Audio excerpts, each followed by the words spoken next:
तर नमस्कार विद्यार्थी मित्रांनो, मी संकेत सर, देवगिरी IAS अकॅडमीचा संचालक. आज तुमच्या पुढे एक नवीन व्हिडिओ घेऊन येतोय. तो व्हिडिओ म्हणजे असणार की आता जी झालेली ग्रुप बी म्हणजे संयुक्त गट ब पूर्व परीक्षा जी झालेली आहे त्याच्यामध्ये तुमचा जर मार्क्स किंवा तुमचे जे स्कोर आहे तो जर कमी आलेला आहे तर त्यामध्ये मग नक्की पुढं काय दिशा असावी याच्यासाठी हा व्हिडिओ तुमच्यासमोर घेऊन येतोय. आता एक महत्त्वाचं म्हणजे काय, आता खूप मुलं जे आहेत ज्यांचा स्कोर कमी आलेला आहे अशा मुलांसाठी हा व्हिडिओ अतिशय गरजेचा आहे. या ठिकाणी मी असं म्हणेल की आता जर तुमचा स्कोर कमी आलेला आहे तर एक महत्त्वाचं म्हणजे राज्यसेवेपासून तुम्ही हुकला आहात किंवा राज्यसेवा करतच नाहीत वॉटेवर, त्यानंतर ग्रुप बी म्हणजे संयुक्त गट ब जो पेपर झालेला त्यामध्ये जरी तुमचा स्कोर कमी आलेला आहे, मग आता एक राहिलेला आहे तुमच्यापाशी पर्याय, तो म्हणजे ग्रुप सी म्हणजेच गट क चा. आता गट क चा अभ्यासक्रम, याच्यामध्ये अभ्यासक्रम तर अजून काही जाहीर झालेला नाहीये.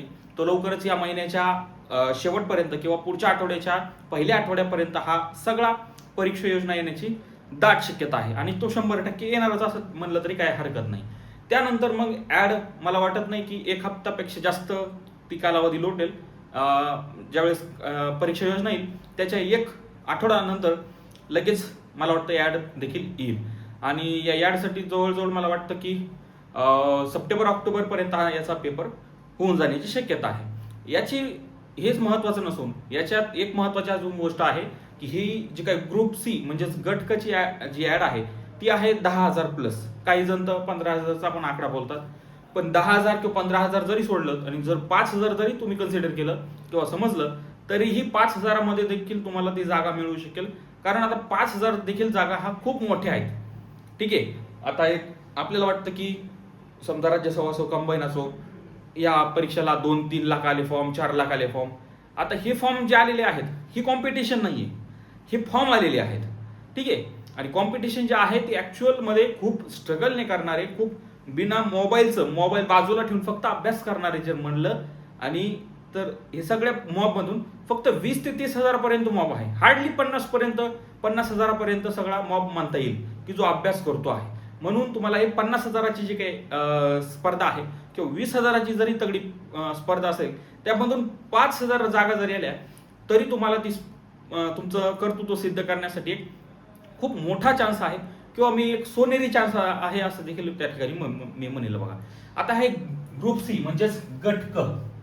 ठीक आहे, आता याचा काही परीक्षा योजना किंवा परीक्षा जो कार्यक्रम आहे तो अजून जाहीर झालेला नाही. याचा अभ्यासक्रम कशा प्रकारे असणार, आता याच्यामध्ये कोणत्या पोस्ट आहेत याच्या अगोदरच मी हा एका व्हिडिओमध्ये हे सगळ्या पोस्ट सांगितलेल्या आहेत किंवा कोणते संवर्ग आहेत. ते एक क्लरिकलचे पोस्ट आहेत म्हणजे लिपिक वर्गाचे पद आहेत, हे समजून घ्या.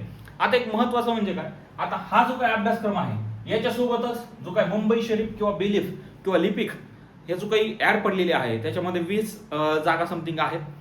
त्याच जागा तो किंवा तो जो अभ्यासक्रम आहे तो अभ्यासक्रम आहे जसा आपला मेन्सचा पेपर असतो म्हणजे सकाळी 1 तासाचा पेपर 11 ते 12 वेळेत लँग्वेज, त्यामध्ये 50-50 मार्कासाठी इंग्लिश आणि मराठी, आणि दुपार नंतर म्हणजे 2 ते 3 या वेळेत जो काही GS चा पेपर असतो म्हणजे त्यामध्ये जे आपले जे पूर्व परीक्षेचे जे विषय असतात तेच GS मध्ये म्हणजे मेन्सच्या पेपर 2 मध्ये अशा पद्धतीने हा जो काही मुंबईचा जी काही ऍड पडलेली आहे त्यासाठी तो सगळा अभ्यासक्रम आहे. आणि त्याच पद्धतीने अशी शक्यता आहे की गट क साठी देखील तोच अभ्यासक्रम असण्याची दाट शक्यता आहे. बघा, ठीक आहे, आता हा जे काही गट क आहे आता याच्यामध्ये काही जण म्हणतायत 15,000 प्लस आहेत जागा, काही म्हणतायत 10,000 प्लस आहेत आणि मी तर म्हणेल 5,000 असू द्या.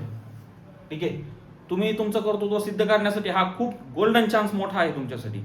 ठीक आहे, त्यासाठी 5,000, 15,000 असो, 10,000 असो किंवा 5,000 असो, तुम्हाला हा तुमचं कर्तृत्व सिद्ध करण्यासाठी खूप मोठा चान्स आहे. आणि याच्यामध्ये तुम्हाला सांगतो की तुमचं आयुष्य याच्यामधून सार्थकी लागेल मला वाटतं. कारण लिपिकमध्ये एखादी पोस्ट मिळाली तरी तुम्हाला 4 वर्षांनी तुम्हाला डिपार्टमेंट जे काही एक्झाम्स आहेत त्या देता येतात. त्यानंतर तुमचं अदरवाईज तुम्ही डिपार्टमेंट एक्झाम दिले नाही तरी तुमचं ते प्रमोशन देखील होतं राहतं.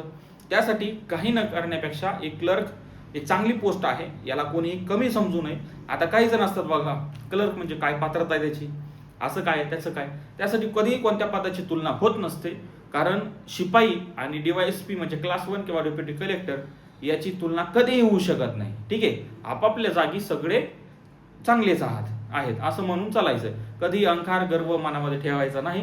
बिनधास्त या लिपिकसाठी तयारी करायची. ठीक आहे. आता गट का आहे, आता हे राज्यसेवा असो किंवा गट ब असो, आता ते तर करतायत, पण याच्या महत्वाचं म्हणजे काय, आता याच्यामध्ये एकच पेपर असेल. ठीक आहे.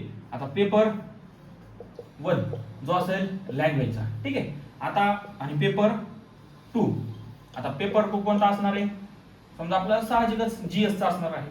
आता हे जीएस चा, आता हा जो काय असेल 100 मार्कसाठी आणि हा असेल 100 क्वेश्चन असतील आणि 200 मार्क्स असतील, असं 400 पैकी तो पेपर असणार आहे. त्यासाठी हे लँग्वेज सुरू करा मी तर म्हणेल आणि जीएस तिकीट सुरू करा. ठीक आहे. आता हे जर दोन्ही तुम्ही सुरू केलं, आता एक महत्वाचं म्हणजे काय, आता याच्यामध्ये सगळेच कॉम्पिटिशनला, आता जर तुम्ही म्हणलात की राज्यसेवावाले जर ते बसलेले असतील तर या कॉम्पिटिशन मधून गायब आहेत, तर असं होणार नाही. जे काही कंबाईन वाले आहेत, ग्रुप बी वाले, ते समजा तुम्हाला वाटत असेल की ते स्कोर मध्ये बसलेत ते गायब झालेत, असं नाही. कारण याचं महत्वाचं म्हणजे काय, एकच पेपर होईल. आता शक्यता आहे, ही बऱ्यापैकी शक्यता राहणार आहे. आणि जर काही चेंज झाला तर मी दुसरा व्हिडिओ बनवेल सविस्तर, पण सध्याच्या घडीला एक मार्ग म्हणून तुम्हाला सांगतोय सगळं. आता ह्या पेपरवर आहे लँग्वेज. आता इकडे राज्यसेवाला लँग्वेज करावं लागते, ग्रुप बी साठी मेन साठी पण लँग्वेज करावं लागते. ठीक आहे. त्यानंतर इथे त्यांची लँग्वेज होऊन जाणार आहे. त्यानंतर जीएस, इकडे तर जीएस 4 विषय जीएसचे ते तर इनडेप्थ मध्ये होतात. त्यानंतर ग्रुप बी साठी पण जीएस विषय आहे, जीएसचा पेपर आहे, त्यासाठी त्यांचं इथे पण होणार आहे. त्यासाठी तुम्हाला काय करायचंय, कट ऑफ मध्ये बसू तुम्ही नाही बसू, तुम्ही बिनधास्तपणे लँग्वेज आणि जीएस ची तयारी करायला काही हरकत नाही. ठीक आहे. आणि कसलंही नकारात्मक भावना, कोणताही निगेटिव्ह थॉट, निगेटिव्ह माणसापासून लांब राहायचं. बिनधास्तपणे आपला येणारा काळ हा आपलाच आहे असं समजायचं आणि बिनधास्तपणे अभ्यास करायला सुरुवात करायची. ठीक आहे. तुम्ही शिकलेले आहात, तुम्ही जे काही तुम्ही अख्ख्या देशामध्ये जेवढी कोणत्याच लोकांमध्ये जेवढी कॅपॅसिटी नाही तेवढी कॅपॅसिटी तुमच्यामध्ये.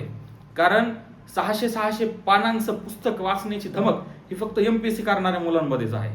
त्यासाठी कोणाशी तुलना नाही करायची नाही. कोणताही निगेटिव्ह थॉट, कोणताही नकारात्मक विचार मनामध्ये आणायचा नाही. नकारात्मक लोकांना जवळ करायचं नाही. बिनधास्तपणे आपल्याला आपला अभ्यास सुरू ठेवायचा आहे. ठीक आहे.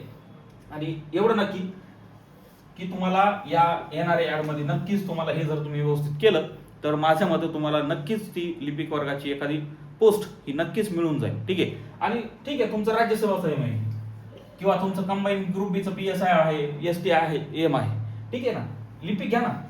लिपिक घेतल्यानंतर काही पण करा ना. लिपिक घेतल्यानंतर देखील वेळ मिळतो. माझे कित्येक सहकारी आहेत, मित्र आहेत जे लिपिक झालेले आहेत, किंवा इव्हन एकतर मित्र आहे की शिपाई झालेला आहे आणि शिपाई घेतल्यानंतर त्यांनी चांगली एक सरळ सेवेचीच पोस्ट आहे, पण खूप म्हणजे इकडे मी तर म्हणेल की आपल्या जी काही ग्रुप बी आहे त्या ग्रुप बीच्या लेवलची पोस्ट आणि त्या ग्रुप बी लेवलच्या पोस्टपेक्षाही जास्त पे स्केल असणारं ती एक पोस्ट आहे आणि ती पोस्ट त्यांनी मिळवलेली आहे, शिपाई असणारा मुलगा. त्यासाठी बिनधास्तपणे हे लिपिकची तयारी करायची आहे, तुम्ही ग्रुप सी ची तयारी करायची आणि तुमची पोस्ट मिळवून तुमचं जे काही ध्येय आहे, तुमचं जे स्वप्न आहे ते मिळवायसाठी तुम्ही याच्यामध्ये बाहेर व्हायचंय. आता लिपिक जर तुम्ही किंवा मिळवली किंवा तुम्ही शिपाई मिळवली तर एक महत्वाचं काम म्हणजे काय, जे काय सगळ्यांचे जे काही प्रश्न असतात ना त्या प्रश्नांना तुमचं ते उत्तर आहे. आता एक शिपाई मिळवणं किंवा लिपिक मिळवणं म्हणजे ही खूप मोठी गोष्ट करताय असं पण नाहीये. ठीक आहे. किंवा खूप छोटी गोष्ट करताय असं पण नाहीये. पण जे तुम्हाला प्रश्न विचारतात ना गावाकडे जाऊन, गावाकडे गेल्यावर जे वेळेस तुम्हाला प्रश्न विचारतात, भावकीतले असतील, गावातले असतील, अरे कुठपर्यंत एमपीसीचा कोर्स कुठपर्यंत करायचा आहे, तर त्यासाठी हे उत्तर आहे. तुम्ही शिपाई जरी झालात तरी त्यांच्या नजरेमध्ये एक सरकारी अधिकारी आहात. तुम्ही लिपिक जरी झालात तरी त्यांच्या नजरेत तुम्ही एक सरकारी अधिकारी आहात. त्यासाठी हे उत्तर आहे, तुमच्या घरच्यांसाठी असो किंवा समाजासाठी असो. आता घरच्यांसाठी काही घरच्यांचे समजा काही मुलांच्या घरचे असतील समजा समजदार की नाही बाबा आम्हाला क्लास 1च बनवायचा आहे मुलगा, पण अदरवाईज सगळे ह्या एमपीएससी क्षेत्रामध्ये येणारे मुलं हे सगळे मिडल क्लास फॅमिलीमधून येणारे असतात. त्यासाठी हे जे काही लिपिक आहे सगळ्यांना हातभार लागतो. एक तर म्हणजे तुमच्या खर्चाला हातभार लागतो. खर्च जो आहे तुम्ही स्वतःचं भागून थोडंफार घरी देता आणि तुमचा अभ्यास खूप चालू ठेवता. त्यासाठी घरच्यांचे प्रश्न बंद होतात, समाजाचे देखील प्रश्न बंद होतात. त्यानंतर अधूनमधून तुम्हाला स्थळ यायला सुरुवात होते, जे तुमच्या मनात म्हणजे असे ते मनात आपल्याकडे एक मन आहे बघा, ते मनात मन में लड्डू फुटा, ठीक आहे, तशी परिस्थिती त्यानंतर निर्माण होते तुम्हाला. ठीक आहे. त्यासाठी ही पद नक्की तुम्ही मिळवावं असं माझी इच्छा आहे. त्यानंतर राज्यसेवा किंवा ग्रुप बी करण्यासाठी तुम्ही तयारी करू शकता नंतर. ठीक आहे. अशा पद्धतीने तुमचा कोणताच जास्त विचार न करता डायरेक्ट मेन्सचा अभ्यास चालू करा. मी असं म्हणेल बिनधास्तपणे. कोणालाच विचारू नका की मी बसेल का नाही, बसेल का नाही. अरे का बसेल, इकडे ग्रुप बीचा पण सेम आहे ना आणि इकडे हा पण सेम आहे ना. त्यासाठी कशाला विचारायचं याला याला त्याला की मी बसेल का नाही, बसेल का नाही. त्यासाठी बिनधास्तपणे चालू करा. काही अडचण आली मी आहेच तुमच्या सोबत. जरी काही खूपच अशी एक्स्ट्रीमली प्रॉब्लेम वाटला तुम्हाला तर माझा सोशल मीडियावर मी माझा कॉन्टॅक्ट नंबर दिलेलाच आहे. त्याच्यावर मला अगोदर तुम्ही व्हॉट्सअप मेसेज करायचा. जर लवकर मी रिप्लाय दिला नाही किंवा खूप अर्जंट काम आहे असं वाटलं तर मग मला डायरेक्टली फोन केला तरी काय हरकत नाही. ठीक आहे. आणि दुसरं म्हणजे काय, हा जो काही मी कट ऑफ प्रेडिक्शन केलेला आहे तो कट ऑफ प्रेडिक्शन हा माझ्या अंदाजानुसार आहे. त्याच्यामध्ये जर तुम्ही बसत असाल तर बिनधास्त तयारी करायला काय हरकत नाही. आणि हा व्हिडिओ त्याच खास कारणांसाठी आहे. तुम्ही बसो न बसो हे तुम्हाला जीएस आणि लँग्वेज तर करणं आहे. ठीक आहे. याच्यासाठी हा व्हिडिओ. त्यासाठी आणि दुसरं म्हणजे की आपलं जे काही देवगिरी आयएस अकॅडमीचं चॅनल आहे युट्यूब चॅनल, त्या युट्यूब चॅनलला च्या प्रत्येक व्हिडिओला तुम्ही लाईक शेअर कमेंट करायचं नक्की आवर्जून. कारण त्याच्यासाठी आपलं हे चॅनल ग्रोथ करणार आहे किंवा रन करणार आहे. त्यानंतर या देवगिरी आयएस अकॅडमीच्या चॅनलला तुम्ही सर्वांनी सबस्क्राईब करायचं आणि बेल आयकॉन प्रेस करायचे आहे.